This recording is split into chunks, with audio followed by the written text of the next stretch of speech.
इंग्रजीतील जोड शब्दांचे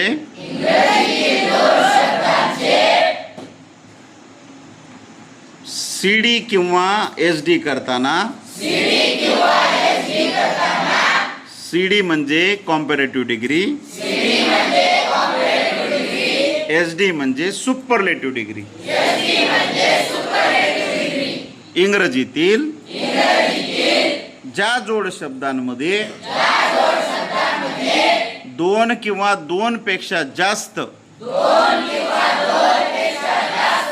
स्वर आलेले असतात, वॉवेल्स आलेले असतात,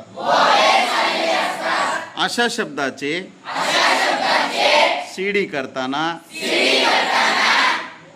त्या शब्दापूर्वी मूळ ॲडजेक्टिव्हच्या शब्दापूर्वी मोर लिहावे आणि त्याच शब्दाचे एसडी करताना मूळ ॲडजेक्टिव्हच्या शब्दापूर्वी मोस्ट लिहावे. लक्षात आलं?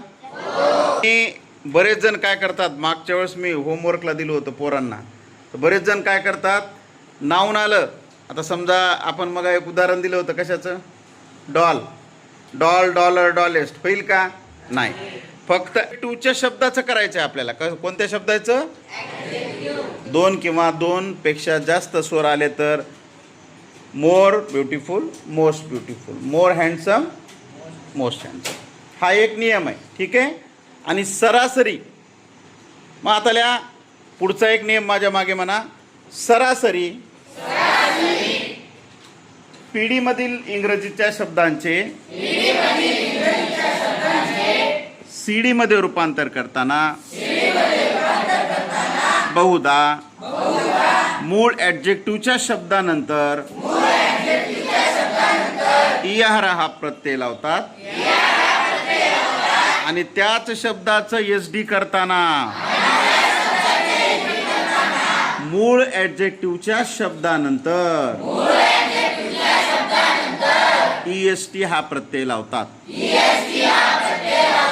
For example, tall, taller, tallest. तसं तुम्ही पुढचं सांगा, स्मॉल, स्मॉलर आणि स्मॉलेस्ट. ओके. मराठीमधनं डिग्रीला काय म्हणतात? तरतम भाव. कोणता भाव? आणि पिढी म्हणजे समभाव, समभाव. तर